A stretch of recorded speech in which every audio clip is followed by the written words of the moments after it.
Kanji était essoufflé. Tellement il a pris un gros risque en traversant la route en pleine circulation. Il se demandait comment les gens arrivent à prendre l'habitude de faire ce genre de choses. Il continue son chemin, soudain il croisa Sunji qui passait. Kanji l'appela mais cette dernière l'avait pas remarqué.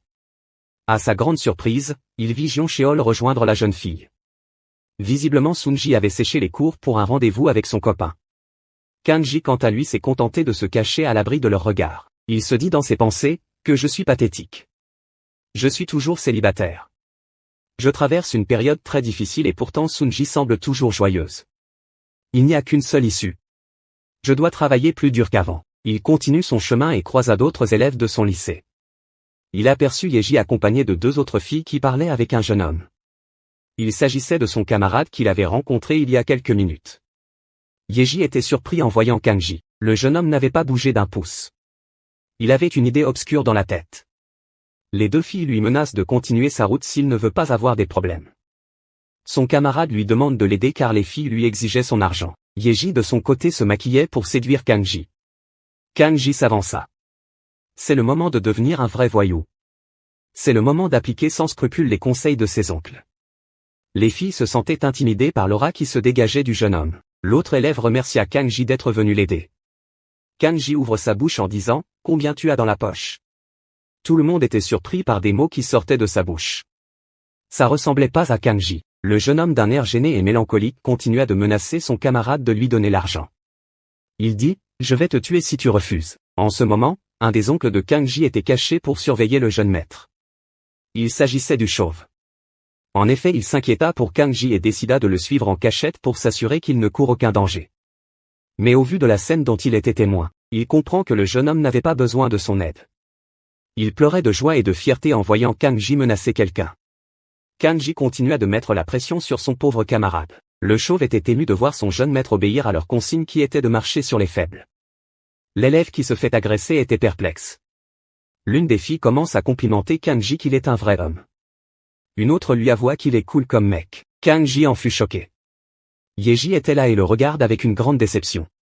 Kanji continua ses menaces et le pauvre élève lui tendit quelques billets. Selon ce dernier, tout ceci n'est qu'un plan de Kanji pour lui sauver de ses ravisseurs. Après il lui rendrait naturellement son argent. Kanji était perdu dans ses pensées. Il n'avait jamais vécu une telle expérience. Gagner $30 simplement en disant quelques mots. Une des filles l'approcha et le félicita, pour extorquer de l'argent. Tu es presque au niveau de Gion Cheol. Un compliment qui toucha beaucoup Kanji. La jeune fille lui proposa de se partager l'argent en 4 parties égales. Ce que le jeune homme fit sans hésitation. Il partagea l'argent et tendit sa part à Yeji. Mais Yeji lui demande pourquoi il faisait cela. Elle prit son argent puis s'en alla. Kanji était intrigué par l'attitude de la jeune fille et se demandait pourquoi elle réagissait de la sorte. Le chauve était toujours présent et appréciait le geste de Kanji. Non seulement il a extorqué de l'argent mais il l'a partagé en 4 parties égales. Il se dit finalement qu'il avait raison de donner sa bague au jeune maître. Il était tellement dans la réflexion, qu'il n'avait pas remarqué quelqu'un passer. Il se heurta à l'épaule d'un jeune élève. Cet élève, c'est Gion Cheol. Avant que le chauve ne place 2 mots, Gion lui balança quelques insultes. Enfoiré, regarde où tu vas. Le chauve reconnaît par l'uniforme de Gion qu'il fréquentait la même école que Kanji. Il était surpris de voir que ce jeune élève soit si impoli et provoquant. Il était vénère et avait une folle envie de le tabasser. Gion Cheol le fixa d'un air menaçant et interrogateur. Tu as un problème? Mais l'esprit du chauve était ailleurs. Il venait de constater à sa grande surprise que la bague que Gion portait ressemblait fortement à celle qu'il avait offerte à Kanji. Pourtant cette bague était unique et faite sur mesure.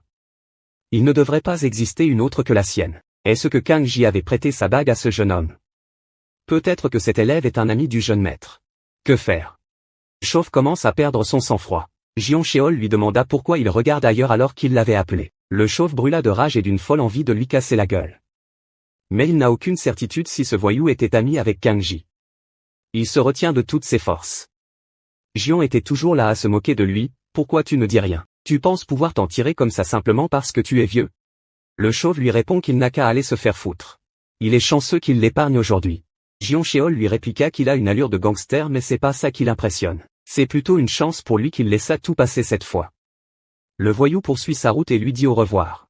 Le chauve espère vraiment qu'il ne soit pas un des amis de Kanji. Ça lui permettrait de donner une raclée à ce petit prétentieux en guise de représailles. Au lycée, un des profs de Kanji demanda au jeune homme de le voir dans la salle des professeurs. Kanji accepta. Plus tard, Son prof lui demande pourquoi il a changé du jour au lendemain. Kanji s'excusa qu'il n'a pas bien entendu. Son prof lui avoua qu'il sera bientôt président de l'école, mais son caractère n'est pas un modèle pour quelqu'un qui sera bientôt président de cette école. Aussi les profs attendent beaucoup de lui en tant qu'élève modèle. Mais son nouveau comportement ne les rassure pas. Le prof lui informe de sa décision, « Je convoque ton père demain pour lui en parler ». Kanji panique d'entendre son père. Il essaie de raisonner son prof que c'est pas une bonne idée. Les autres profs de la salle étaient tous étonnés que Kanji réponde à un professeur. Le prof de Kanji répliqua, « Comme ça tu te permets de répondre à ton prof ? En voilà les mauvaises manières. » Kanji lui assura que c'est pas ce qu'il croit. Le problème c'est que son père est à l'étranger. Il vit seulement avec son oncle. Lui, il pourrait venir à sa place. Le prof ne contesta pas et accepta qu'il emmène son oncle demain. Le jeune homme respira de soulagement. Quelques instants plus tard, il imagina son père s'impliquer dans ses affaires d'école. Cette simple idée le terrifia. Il se dit d'être chanceux d'avoir pu éviter le pire. Surpris, il voit un de ses amis qui s'appelait Jong-young. Il l'attendait devant la salle des profs. Kanji lui demande ce qu'il fait là. Jong-young lui fait part de son inquiétude parce qu'il a entendu qu'il avait été convoqué. Le jeune homme lui remercia de se soucier de lui. Jong demanda s'il avait été sévèrement puni. Ce dernier lui répond avec gaieté que le prof avait convoqué ses parents. Jong paniqua en entendant ces mots. Il ne comprend pas comment son ami peut être aussi serein dans cette situation. Cependant le jeune homme lui assura que son oncle a été convoqué à la place de ses parents. Mais Jong ne voyait pas en quoi ça arrangeait la situation. Kanji lui dit, quoi qu'il en soit, il valait mieux que ça soit son oncle plutôt que son père. Son ami fut rassuré et le taquina sur sa relation avec Yeji, il y a quelque chose entre vous ? Ce que le jeune homme répond que c'est pas du tout le cas. À la maison, Kanji informa les gangsters qu'il avait pour habitude d'appeler oncle, sur la convocation de son prof. Les gangsters étaient là à le regarder d'un air curieux. Tout le monde était excité de répondre à cet appel. Pour eux, c'est un signe révélateur que le jeune homme est un élève à problème. Un des gangsters s'exclama avec un sourire qu'ils attendaient ce moment depuis plus de 10 ans. Le chauve dit qu'il se rendra à l'école. Un autre gangster contesta que ça devrait être lui. C'est son rêve depuis toujours. Les trois grands gangsters étaient résolus à se rendre à l'école. Personne ne veut le moins du monde céder cette place à l'autre. Cependant pour le jeune homme, le comportement de ses oncles paraît bizarre. Le chef des gangsters aurait pu se porter volontiers sans préavis mais il se ravisa pour ne pas abuser de son autorité. Il proposa plutôt aux deux autres de se départager avec le jeu pierre-papier-ciseaux. Ils jouèrent le jeu et la chance tomba sur le chauve. Il est l'heureux gagnant à aller au lycée de jeunes maîtres. Le chef des gangsters informa Kanji qu'il avait perdu le jeu de pierre-papier-ciseaux. Par conséquent il sera accompagné demain par le chauve à l'école. Les paroles de son oncle sortaient avec amertume et frustration. Il se sentit désolé pour lui et approuva sa décision. Le lendemain, le chauve était prêt pour l'invitation du prof. Il était habillé dans un style 100% gangster. Kanji était troublé par le look inhabituel de son oncle. Ils étaient en route et rencontra deux hommes. Ces derniers s'arrêtèrent un instant et saluèrent chaleureusement le chauve. Le jeune homme se demandait si ces personnes sont aussi des gangsters. Le chauve le questionna, « Tu arrives à faire de mauvaises choses comme un vrai bandit ?» Le jeune homme répond sincèrement qu'il avance petit à petit. En revanche, il a du mal à cracher comme un vrai voyou. Le chauve lui assura qu'il est doué dans le domaine. Il commença à lui donner des cours. Kanji prend note et s'exécuta mais n'y arrive toujours pas. Son oncle lui suggéra de continuer à s'exercer pendant qu'ils vont au lycée. Avec une série de pratiques, il réussira à cracher comme un vrai voyou. L'oncle lui apprend aussi à marcher d'un pas assurant comme lui, prend une grande inspiration et bombe le torse, écarte bien tes bras, ouvre les jambes vers l'extérieur. C'est comme ça qu'un vrai homme marche. Kanji s'exécute aussitôt. Tous deux marchaient comme des vrais hommes. Le chauve le félicita pour avoir appris si vite. Il l'encouragea à marcher ainsi jusqu'à l'école. Cependant ce dernier ne semble pas apprécier l'idée. Mais s'il veut devenir un bad boy, il doit s'habituer à marcher comme un viril. Ils marchent tous deux ainsi jusqu'au lycée. Le regard de tous les élèves était posé sur eux. Le chauve attira particulièrement l'attention à cause de son style vestimentaire et ses tatouages. Les élèves se demandaient si cet homme est un gangster. Kanji quant à lui se sentait embarrassé par cette situation. Il espère seulement que Sunji ne le voit pas dans ces conditions. Ils s'arrêtèrent devant un établissement et le chauve avoua qu'ils étaient arrivés plus tôt que prévu grâce à leur démarche virile. Ce que le jeune confirme. À propos jeune maître, avez-vous encore la bague que je vous ai donnée ? Cette question déstabilisa Kanji. Bien sûr, je l'ai mis dans un lieu sûr dans ma chambre puisqu'elle est précieuse. À l'intérieur dans le couloir du lycée, Kanji prévient le chauve qu'il s'en va en classe et lui indique la salle des profs. Le chauve reprend sa route en direction de la salle. Kanji espère de tout cœur que tout ira bien. Plus tard dans la salle des profs un air de confusion et de crainte s'installa.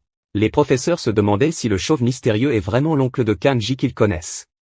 Le prof principal était médusé, c'est l'oncle de Kanji, une de ses collègues lui suggéra d'appeler la police. Mais la confiance de ce dernier demeura inébranlable. Je suis le sous-directeur de l'école depuis maintenant 10 ans.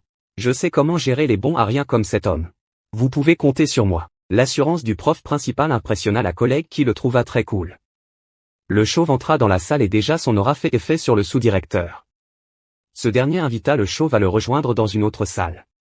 Les autres profs commencent à s'inquiéter pour le sous-directeur. De l'autre côté, le sous-directeur commença à faire éloge de Kanji qu'il est un étudiant qu'il admire beaucoup. Il pria au chauve de boire une tasse de café avant de continuer la discussion. Le sous-directeur explique les raisons pour lesquelles il a demandé à le voir.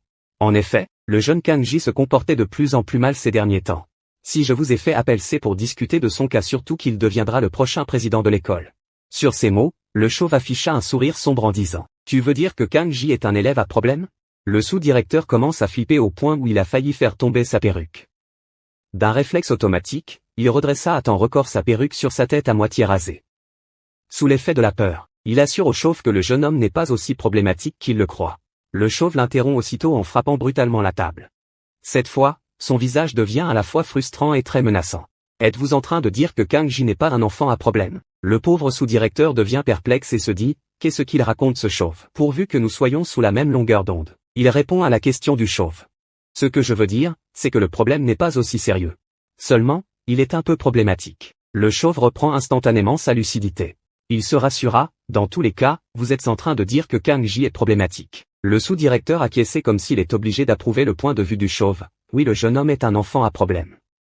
Le chauve questionna sur un ton intrigué, s'il y a des élèves qui raquettent les autres à l'école. Ce que le sous-directeur contesta avec ferveur que c'est pas le cas.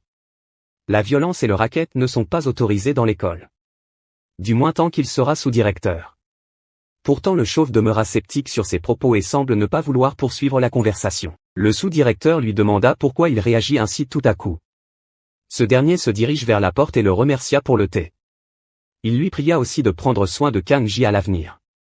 Ce dernier lui garantit de guider convenablement le jeune homme. Le chauve referma la porte derrière lui. Il se fait une réflexion dans ses pensées, que ce soit maintenant ou à son époque, les choses n'ont toujours pas changé. Le sous-directeur s'écroula sur son canapé comblé de soulagement. Il a retenu la leçon et jura de ne plus initier des rencontres parents-enseignants en ce qui concerne Kanji. Dans le couloir du lycée, le chauve était pensif. Soudain le visage de Jion Cheol lui revient à l'esprit. Il se mit en colère et espère le retrouver. Il s'avança dans l'espoir de tomber sur ce voyou. Les élèves qui étaient là l'observa avec appréhension. L'esprit de ce dernier était obsédé par une seule chose, retrouver le petit bandit qui s'était foutu de lui. Devant lui, il aperçoit un élève à l'allure de Jion Cheol. Enfin je l'ai trouvé. Il tape à l'épaule du mystérieux élève, prêt à découdre avec lui. Ce dernier se retourna et le chauve constata que c'est pas Jion Cheol. Il s'excusa auprès de l'élève pour l'avoir confondu avec un autre. L'envie de retrouver ce petit prétentieux qui s'était moqué de lui le démangeait. Mais il se rappelle des paroles du chef, bientôt le jeune maître dirigera l'organisation. Ce combat est le sien. Personne n'a le droit de s'y interférer. Le chauve reprend ses esprits et s'abstena de son envie de vengeance pour l'avenir du jeune maître. Il rebroussa chemin et estime Jion Cheol d'être chanceux pour s'en être sorti cette fois. Plus tard dans un coin de la ville, Jion Cheol passait son temps à admirer la bague accrochée à son doigt. Il estime que cette bague doit être coûteuse. Curieux, il demanda à ses amis à combien peut valoir une telle bague. Un de ses amis estime son prix à environ 2000 € minimum. Le visage de Jion s'illumina de joie tout d'un coup. Au final pour 2000 €, le coup de pierre qu'il avait pris sur la tête valait largement la peine. Un de ses potes lui interdit de tout garder pour lui. Il ne doit pas oublier de partager le butin ensemble. Jion met les choses au clair. Bande d'idiots, si vous voulez gagner, allez vous faire frapper par une pierre aussi. Cette bague, c'est le prix pour mon sacrifice. Le jeune homme aux cheveux orange propose à Jion Cheol de l'aider à vendre la bague. En échange il doit lui payer une commission. Jion n'y voit aucun inconvénient et accepte sa proposition. Il lui recommande de vendre la bague le plus cher possible. Il projette de se payer une moto avec cet argent. Jion contempla encore une fois la bague. Il la bénit car grâce à elle enfin il va pouvoir s'acheter sa moto de rêve. Au même moment, du côté du propriétaire de la bague, les choses se compliquent. Il se pose des questions. La conversation de mon oncle avec le prof s'est-il bien passée? Il demanda à son ami dans l'espoir d'une réponse favorable. Tu penses que le prof et mon oncle ont eu une bonne conversation? Jong Young ne sachant quoi répondre, se contenta d'un ton sceptique que peut-être c'est le cas. À l'instant, Le prof principal fait son entrée dans la classe. Aussitôt le regard du prof et de Kanji se croisa. Le prof évita le regard du jeune homme et ce dernier resta bouche bée. Il en conclut que les choses ne se sont pas bien passées. Mais qu'est-ce que l'oncle a dit au prof pour qu'il se comporte ainsi? Il jugea mieux de poser cette question directement au chauve pour avoir une réponse plus claire. En plein cours, Kanji leva son bras et appelle le prof. Ce dernier étant furieux se retourna en disant qu'il ose interrompre son cours. Mais il constata que l'élève en question était Kanji. Le jeune homme lui demande la permission pour se rendre aux toilettes. Le prof se souvient du chauve et approuva avec sympathie la demande de Kanji. Même Jong-young remarqua le comportement du prof très étrange. Dehors, Kanji se hâta de prendre son téléphone et appela le chauve. Dans la maison du jeune homme, les gangsters préparaient une fête pour célébrer cette affirmation magique du sous-directeur. Kanji est un enfant à problème. Un gangster signale au chauve qu'il a un appel du jeune maître. Ce dernier lui pria de passer le portable. Avant de répondre, le gang recommande au chauve de ne rien dire à propos des préparatifs de fête. C'est une fête surprise. Le chauve décroche. De l'autre côté du coup de fil, Kanji commence à l'assaillir de questions sur sa conversation avec le prof. Ce dernier assura au jeune homme qu'il s'en est bien occupé. Mais Kanji n'arrive toujours pas à se rassurer. Derrière le chauve, le chef des gangsters était présent et exigeait qu'on lui passe le téléphone. Le chauve lui pria de patienter un instant. Kanji n'avait pas l'air dans son assiette et demande au chauve ce qu'il sous-entend par s'en être bien occupé. Le chauve l'expliqua que la conversation s'était bien passée. En ce moment, le chef du gang est en train de bouillir de rage. Il ordonna une dernière fois qu'on lui passe le téléphone. Il prend finalement l'appel du jeune maître et lui rappelle son devoir. S'il veut être fort, il doit commencer à tabasser les faibles. Kanji demande s'il est obligé de le faire aujourd'hui, ce que son oncle lui répond sèchement que c'est le cas. Le jeune homme accepta donc d'essayer. L'oncle lui pria vivement de suivre cette consigne avant le lendemain puis raccrocha. Le chauve quant à lui se plaignait de son chef de lui avoir privé de ce moment pour se rapprocher du jeune maître. Ce dernier n'hésita pas à le vexer davantage. Le chauve se disait au fond de lui qu'il est chanceux d'être son aîné. Kanji a un nouveau défi à relever pour atteindre son objectif qui est de devenir méchant. Il doit massacrer un mec plus faible que lui. Il prit son courage à deux mains et décida de partir à la recherche d'un gars plus faible que lui. Mais il y a un problème. Kanji estime son niveau de force à 1. Où pourrait-il trouver sa victime? Toutes les personnes qu'il rencontrait sur son chemin y compris ses camarades ne remplissaient pas son critère. La probabilité qu'il tombe sur une mauviette devient quasi inexistante. Il se rendit aux toilettes et se dit en lui-même qu'il ne trouvera jamais quelqu'un plus faible que lui. En ce moment, un gaillard apparaît derrière lui et lui demanda poliment de s'écarter. Il s'agissait de Jung Seok. Son niveau de force s'évalue à plus de 70. Kanji comprend qu'avec ce colosse, il n'y a pas match. Il se suggéra qu'il pourrait peut-être frapper un élève de cours primaire. Soudain quelqu'un fait son apparition derrière Kanji et l'appela. Il se retourna et vit son camarade à qui il avait extorqué de l'argent. Le niveau de ce dernier s'évaluant à 0, Kanji trouva enfin la victime qu'il recherchait. Sang-gu vient réclamer son argent qui lui avait été extorqué. Il bondit sur son camarade prêt à le rouer de coups. Sang-gu se chia dessus et pria à Jung Seok d'intervenir pour le tirer d'affaire. Kanji devient troublé par la présence de Jung Seok. Il n'avait pas tenu compte de sa présence avant d'agir. Une grave erreur. Mais visiblement, ce dernier n'avait pas l'intention de se mêler de leurs histoires. Il quitta les toilettes laissant derrière lui une proie dans les mains de son bourreau. Maintenant que Jung Seok est parti, plus rien ne peut empêcher Kanji de se défouler sur sa victime. Il se dit qu'il suffit qu'il lui colle un bon petit coup et c'est réglé. Mais le jeune homme manquait suffisamment de courage pour martyriser sa victime et finit par se résigner. Sang-gu effrayé lui dit comment il a pu lui faire une chose pareille. Il prit la fuite tout en insultant Kanji d'être un enfoiré qui se fait passer pour un gentil. Kanji était seul et désemparé. Il se questionna s'il est vraiment devenu une mauvaise personne. Si c'est le cas, il était censé s'en réjouir mais c'est pas du tout le cas. Il se fait une réflexion sur son ancienne vie quand il était très gentil, attentionné et très apprécié par les autres. Il se rappela des mots de son oncle qui l'avait prévenu que ses efforts d'avoir été gentil s'effondreraient un jour. Finalement c'était son oncle qui avait raison. Il se sentit navré pour Sang-gu même s'il lui avait simplement saisi le col. Kanji réalisait maintenant à quel point ce que son oncle lui demandait était très éprouvant. Mais peu importe, tout ce temps passé à sympathiser avec les autres n'était qu'une farce pour plaire à Sunji. Maintenant que les mauvais gars l'intéressent, il n'a pas le choix que de s'adapter à ses préférences. Par conséquent, il doit devenir un voyou. Plus tard, il retourne en classe et surprend Sang-gu entouré des autres élèves. Ce dernier visiblement avait tout raconté à la classe. Sunji approcha Kanji pour lui demander si ce que racontait Sang-gu était vrai. Les autres élèves un peu sceptiques aux déclarations de Sang-gu étaient présents pour entendre la version des faits de Kang-ji. Le jeune homme tel qu'il le connaissait ne ferait pas de mal à une mouche. Sun-ji insista sur sa question dans l'espoir que Kang-ji dément les propos de Sang-gu. Visiblement le silence Kang-ji ne semble pas nier les faits. Cependant Sun-ji exigeait quand même une réponse et Kang-ji l'interrompt aussitôt. Il lui pria d'arrêter de le sermonner de questions. Sun-ji devient perplexe. Sans l'ombre d'un remords, Kang-ji lui fait comprendre qu'elle a aussi changé. Aujourd'hui elle se maquille et porte son uniforme scolaire d'une manière décontractée. Exactement du même style que des filles qu'elle prétend détester. Après avoir déballé ses vérités à Sun-ji, Kang-ji ne manqua pas de la complimenter ironiquement sur son nouveau style vestimentaire que ça lui va à merveille. Il se dirigea vers la porte et tomba nez à nez avec Jeon Cheol qui semblait très vénère. Ce dernier lui demanda de répéter ce qu'il venait de dire. Qui est joli hein? Abruti, je t'ai pourtant interdit d'harceler Sun-ji. Devant la peur, Kang-ji essaya de se justifier autant qu'il le pouvait pour calmer la situation. Malheureusement, les menaces de Jeon Cheol ont eu raison de lui. Il se ramassa violemment une patate de forain en pleine gueule.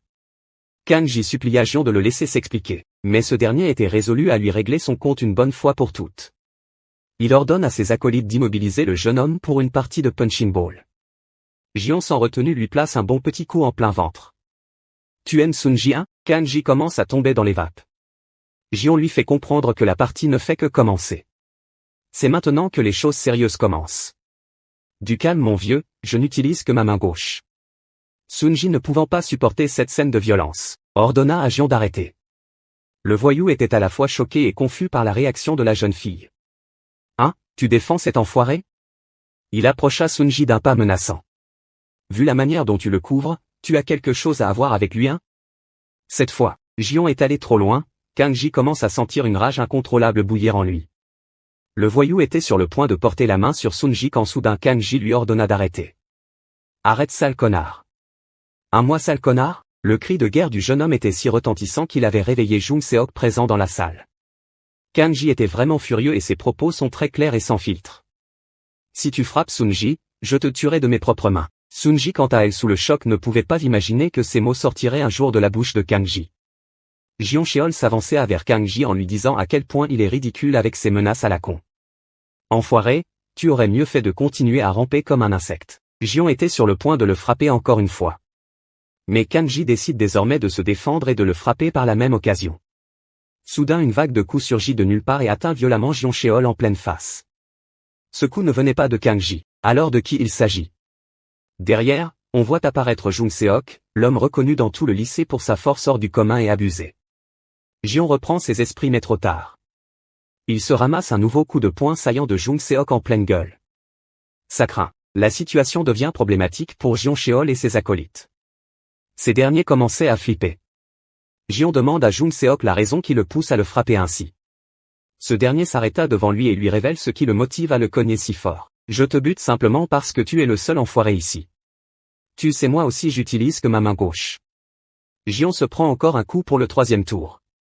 Mais pour cette fois, le coup est particulier en ce sens qu'il est tellement puissant qu'il mit Jeon totalement KO. Après avoir réglé son compte à Jeon Cheol, Jung Seok lança une invitation aux deux autres à le rejoindre pour une partie de baston. Mais ces derniers déclineront poliment sa proposition et relâcheront Kang-ji aussitôt. Il se dirige vers Jeon et l'aide à se relever. Jung Seok tend la main à Kang-ji et lui propose de le ramener à l'infirmerie. Dehors, les amis de Jeon Cheol recommandent à Jeon de se rendre à l'hôpital. Ce dernier avait l'air tellement amoché que son œil droit est devenu flou. Jeon se plaignait tellement de ses douleurs. Il se dit qu'il pourrait peut-être poursuivre ce salaud en justice. Un de ses amis lui demande pourquoi c'est toujours à lui que Jung Seok s'en prend. Jeon lui répond qu'il en ignore lui-même la raison.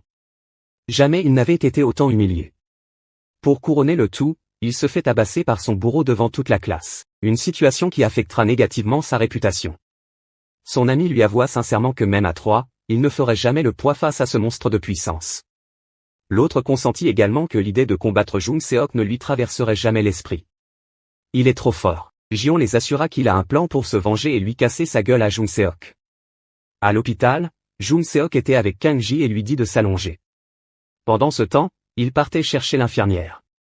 Mais il a une question qui rendait Kang-ji intrigué et confus. Il arrêta Jung Seok et lui demanda pourquoi il n'avait pas réagi alors qu'il agressait Sang-gu. Ce à quoi ce dernier répond qu'il le connaissait et qu'il ne s'en prendrait jamais à quelqu'un sans raison.